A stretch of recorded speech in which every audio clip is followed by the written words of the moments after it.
Marine Le Pen pourrait perdre en raison d'un cumul facteurs juridiques, politiques et d'image qui fragilisent sa crédibilité et son éligibilité pour 2027. Tout d'abord, sa crédibilité en appelle le 7 juillet 2026 pour détournement de fonds publics dans les assistants parlementaires européens a marqué un tournant dans Libération et France 24. Bien qu'elle est rétablie dans ses droits et reste éligible, sa condamnation a alimenté une perception de manque de sérieux et de transparence autour de sa personne.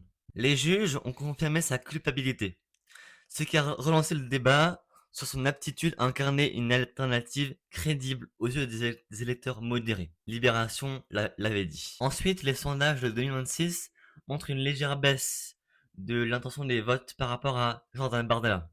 S'il reste en tête au premier tour, des scores compris entre 31 et 36%, son avance se réduit face à une droite traditionnelle qui se réaffirme et à un centre qui tente de se structurer. Certains sondages indiquent même que Bardella, avec des scores oscillant entre 33 et 36%, pourrait être perçu comme une figure plus rassurante pour l'électorat modéré. Parisien le dira. Cette dynamique suggère que le RN peine à incarner une union solide derrière un seul candidat, ce qui a affaibli sa stratégie de front commun. Franceinfo.fr et le RN.fr l'aura prévenu. Par ailleurs, les controverses récurrentes autour du RN et de son fonctionnement interne continuent de peser.